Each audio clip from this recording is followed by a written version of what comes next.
கர்த்தருடைய பரிசுத்தமான நாமத்திற்கு ஸ்தோத்திரம் உண்டாவதாக. ஆண்டவர் இயேசு கிறிஸ்து இந்த உலகத்திற்கு வந்து இந்த உலகத்தின் பாவங்களுக்காகவும் மீறுதலுக்காகவும் அவர் கல்வாரி சிலுவையிலே தம்முடைய விலையேற பெற்ற இரத்தத்தை சிந்த வேண்டும், சிந்தி இந்த உலகத்தை மீட்டெடுக்க வேண்டும் என்பது தேவனுடைய திட்டமாயிருக்கிறது.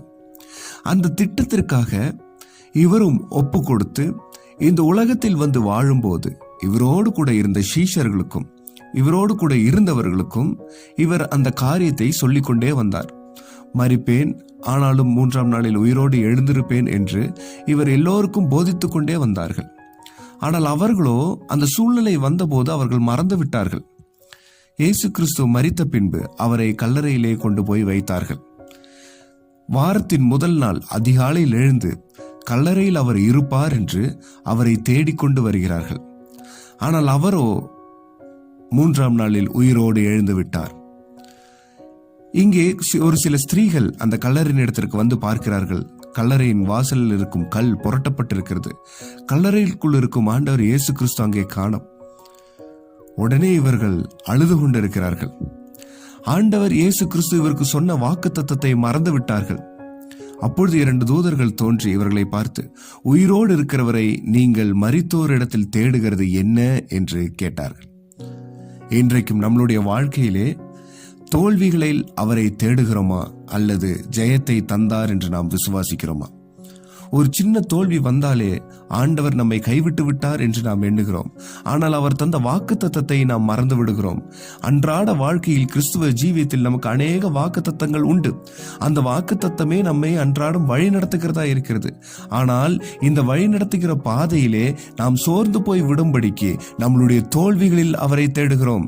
அவர் உயிரோடு எழுந்திருந்தார் என்ற வாக்குத்தத்தம் உண்டே, அந்த வாக்குத்தத்தத்தை ஏன் நாம் மறந்து விட்டோம்? அவர் உயிரோடு எழுந்திருக்கிறார் என்றால் நம்மளுடைய வாழ்க்கையிலும் நிச்சயம் ஜெயம் உண்டே என்று ஏன் நாம் விசுவாசிக்கிறதில்லை? தோல்விகளில் அவரை தேடிக்கொண்டிருக்கிறோம்.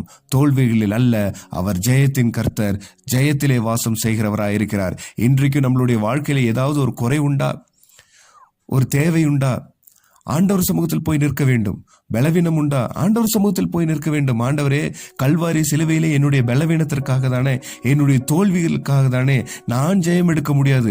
ஆனால் நீர் சத்துருவை ஜெயம் எடுத்து அந்த ஜெயத்தை எனக்கு சுதந்திரமாக தந்திருக்கிறீரே, அந்த ஜெயத்தை நான் இப்பொழுது சுதந்திரித்துக் கொள்ள வேண்டும். நீர் ஜெயத்தின் தேவன். நான் உம்மை மரித்தோர் இடத்தில் தேடுகிறதில்லை, உயிரோடு எழுந்திருக்கிறவர் இடத்தில் நான் தேடுகிறேன். உயிரோடு எழுந்த இயேசுவே எனக்கு விடுதலை தாரும் என்று நாம் அவருடைய சமூகத்தில் நிற்கும் பொழுது பிதாவாகிய தேவன் நமக்கு உன்னதத்திலிருந்து இயேசு கிறிஸ்துவின் வல்லமையுள்ள நாமத்தினாலே நமக்கு ஜெயம் தர வல்லவராயிருக்கிறார். ஏனென்றால் இந்த ஜெயத்தை ஏற்கனவே நாம் சுதந்திரித்துக் கொள்ளும்படி அவர் கல்வாரி சிலுவையில் அந்த ஜெயத்தை எடுத்து விட்டார்.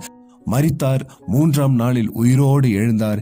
இன்றைக்கும் அந்த ஜெயத்தை நமக்கும் தந்திருக்கிறார். எனவே நம்மளுடைய தோல்விகளின் நிமித்தம் அவரை தேடாமல் அந்த தோல்வியை ஜெயமாய் மாற்றி தருகிற தேவன் நம்மோடு கூட இருக்கிறார் என்று விசுவாசத்துடன் கர்த்தரை தேடுங்கள். கர்த்தர் உங்களுக்கு பிரத்யட்சமாக காட்சியளிப்பார், உங்களுக்கு ஜெயத்தை தருவார். பயப்படாதிருங்கள், கர்த்தர் நம்முடனே கூட இருக்கிறார். கர்த்தர் தாமே இந்த வார்த்தைகளை ஆசீர்வதிப்பாராக. ஆமேன், ஆமேன்.